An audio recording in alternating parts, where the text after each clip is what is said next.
वर्ष भर के पुण्यदान और पर्व मनाने से जो पुण्य होगा, गुरु पूनम का पर्व मनाने वाले शिष्यों को वर्ष भर के पुण्य पर्व मनाने का पुण्य प्राप्त होगा।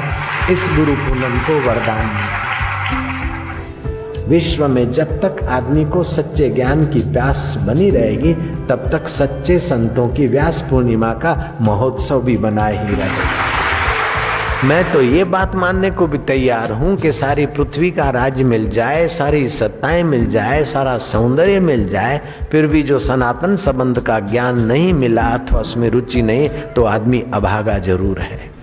शेर की डांठ में आया हुआ शिकार तो विफल हो सकता है, लेकिन ब्रह्मज्ञानी के दिल में आया हुआ भक्त कभी विफल नहीं हो सकता।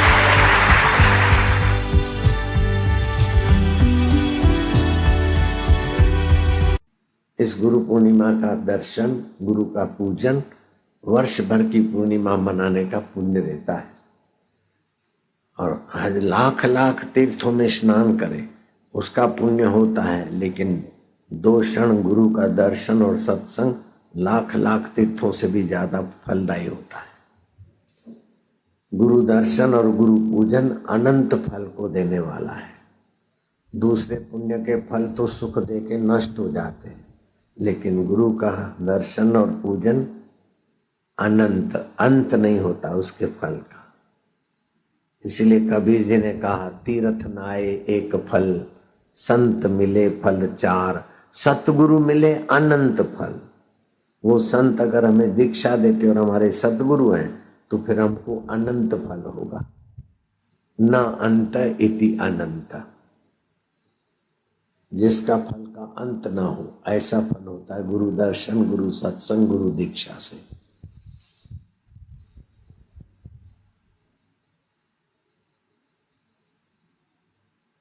मैं मेरे गुरुदेव को मन ही मन स्नान कराता। गुरु पूनम को मन ही मन वो जैसे वस्त्र पहनते थे ऐसे पहराता था, फिर तिलक करता था मेरे गुरुदेव को चंदन का, और बीच में तिलक की कुमकुम का, सफेद सुगंधित मोगरे के 2 माला पहनाता था।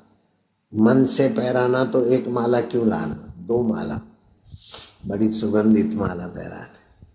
और भावना भावना में मेरे को भी अच्छा लगता था।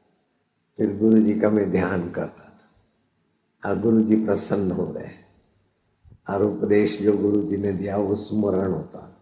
मेरे को तो गुरु पूजन से बहुत लाभ हुआ। गुरु गोविंद दोनों खड़े किसको लागू पाए, बलिहारी गुरुदेव की जो गोविंद दियो दिखाए।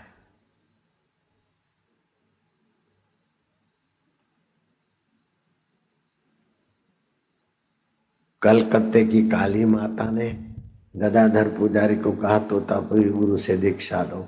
बोले, माता जी तुम बात करती हो, मेरा गजरा लेती हो, मेरे हाथ का भोजन लेती हो, मैं चख चख के बनाता हूँ, फिर भी तुम खाती हो, फिर मेरे को गुरु करने की क्या जरूरत है। बोले, तो भावना भावना से तुम बुलाते तो मैं आती हूँ, और भावना बदलती है तो मैं अंतर्धान हो जाती हूँ। लेकिन इसके गहराई में जो सदा नित्य है, भावना तो आती है बदल जाती है, ध्यान लगता है छूट जाता है, फिर भी जो सदा रहता है उस आत्मा का ज्ञान, जो राम आत्मा है, कृष्ण का आत्मा है, वही तुम्हारा आत्मा है, उसका साक्षात्कार गुरु जी कराएंगे। जब गदाधर पुजारी ने गुरु जी की कृपा लिया और राम के आत्मा, कृष्ण के आत्मा स्वरूप अपना आत्मा का साक्षात्कार हुआ, तो गदाधर पुजारी का नाम पड़ा राम कृष्ण परमहंस।